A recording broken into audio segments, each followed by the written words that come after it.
Picture a completely normal college basketball game. Crowd buzzing, players locked in, everything exactly the way it's supposed to be. Then, in less than 10 seconds, everything falls apart. One heated exchange, one shove, one punch thrown in the wrong direction, and suddenly a referee is lying flat on the hardwood floor. Not from a fall, not from a bad step, from being caught directly in the middle of a full-blown brawl between two college basketball teams. The arena went silent. Players who were screaming at each other a second earlier just stopped. Coaches froze. Fans stared at something nobody inside that building had ever seen before. A referee knocked down in the middle of a college basketball game. This actually happened during a women's college basketball matchup between South Alabama and Coastal Carolina. And within minutes, the clip was everywhere. So let's break down exactly what happened. How a normal game turned into total chaos. What started the fight. And how a referee ended up taking the hardest hit of the entire night.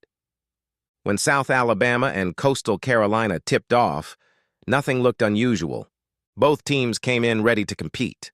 Players were locked in. Every possession mattered. South Alabama pushed the pace early, trying to control the tempo.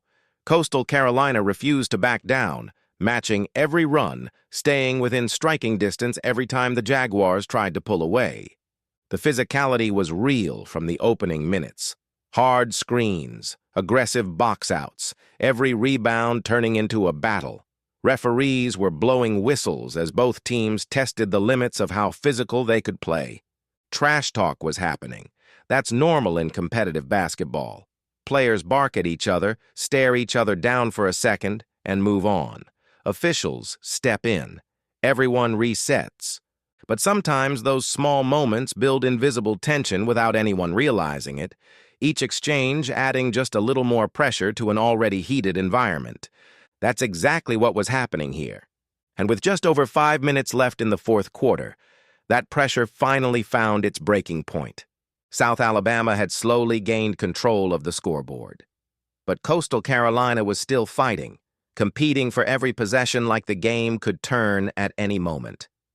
That's when two players ended up in the wrong exchange at exactly the wrong time. South Alabama's Cordia Harris and Coastal Carolina's Tracy Houston had been matched up physically throughout the game.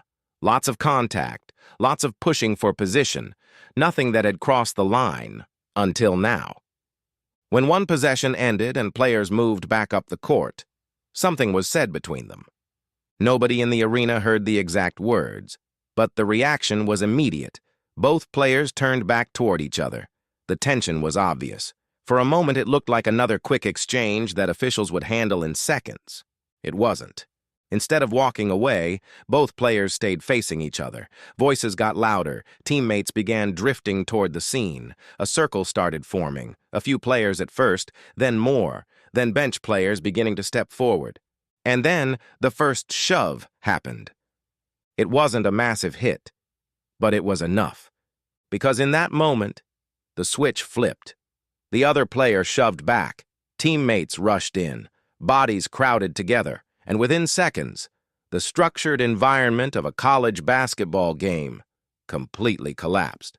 What happened next moved faster than anyone could stop it.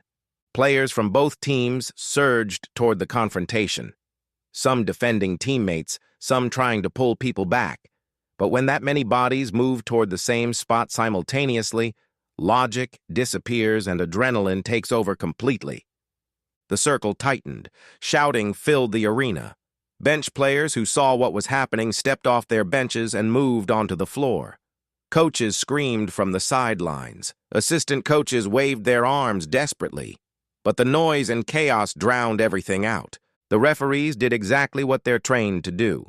They sprinted toward the confrontation immediately. If officials can get between players in the first few seconds, they can usually stop the situation before it fully explodes.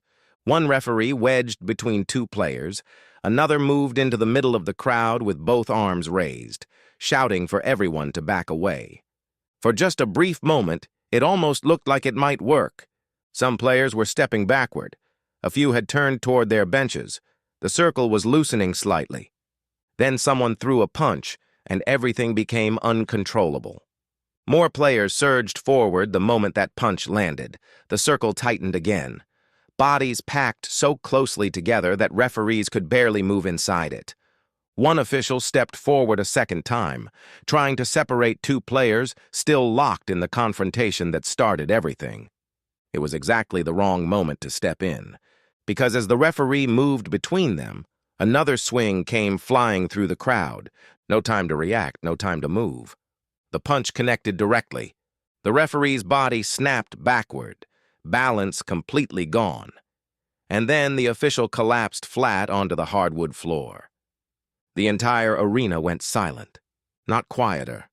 Completely silent. Players who had been screaming at each other a second earlier froze mid-step. Some turned around in confusion. Others backed away from the crowd instinctively. A few raised their hands immediately, as if signaling they hadn't meant for things to go this far. Because this was something different. This wasn't a player going down in a scramble. This was a referee, the person responsible for controlling the game, lying motionless on the court in the middle of a brawl. And nobody inside that arena had ever seen anything like it before. Medical staff sprinted onto the floor immediately. The remaining referees pushed players back, creating space around their fallen colleague. Both coaching staffs rushed toward the court. Players were pulled toward their benches. The crowd that had been electric just minutes earlier fell into a stunned and uncomfortable silence.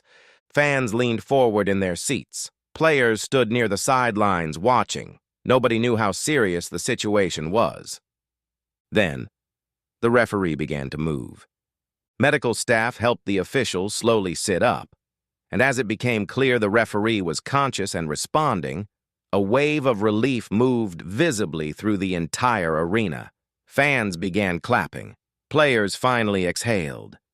But the relief didn't erase what had just happened. The referees huddled near the scorer's table. Both coaches gathered their teams, and as officials sorted through the chaos, the consequences started arriving fast. NCAA rules don't leave room for debate when a fight breaks out. Players involved in physical altercations are automatically ejected. Bench players who leave their seats during the altercation face the same outcome. And the number of players involved in this brawl meant the ejection list was going to be long. One name after another. By the time referees finished, 8 players had been removed from the game, from both South Alabama and Coastal Carolina, key contributors, regular starters, players central to everything both teams were trying to accomplish, walking toward the locker room before the game even ended. Coaches scrambled to reorganize rotations. Players who hadn't expected meaningful minutes were suddenly being thrust into action. Both benches looked dramatically thinner than they had 20 minutes earlier. And under NCAA rules, players ejected for fighting face automatic suspension for the following game, which meant this one moment of chaos would follow both programs well beyond this night. South Alabama won, final score 80-70. Nobody was talking about the score. Before the teams reached their locker rooms, the video was already spreading everywhere: sports pages, fan accounts, discussion forums. The clip moved faster than almost anything either program had ever been associated with, and the moment everyone kept replaying was the one nobody could fully believe. Most analysts who examined the footage closely landed in the same conclusion. The referee appeared to be an unintended target, an official who stepped directly into a swing meant for someone else. Wrong place, wrong moment, wrong 10 seconds. But here's what this moment actually reveals about the sport. Women's college basketball has grown dramatically. Bigger audiences, higher stakes, more passionate rivalries. And with that growth comes an intensity that can occasionally push past the boundaries of competition. Most of the time, that intensity produces incredible moments, clutch shots, dramatic comebacks, performances that make people fall in love with the sport. But occasionally it produces something like this: 2 players in a heated moment, a confrontation that escalated faster than anyone could stop. 8 ejections, a referee knocked to the floor, and a clip that reached millions of people who had never watched either program before. The referee recovered. That's the most important detail in this entire story. But the moment itself doesn't disappear. It becomes a reminder of how quickly everything can change when emotions take over. And proof that behind every viral clip, there are real people dealing with real consequences long after the camera stops recording. One shove, one punch, 10 seconds, and a night nobody inside that arena will ever forget. If you want breakdowns of the biggest and most shocking moments in women's basketball, subscribe right now and turn on notifications. There are moments happening across this sport that most fans never hear the full story behind. We cover all of them. Hit subscribe. See you on the next one.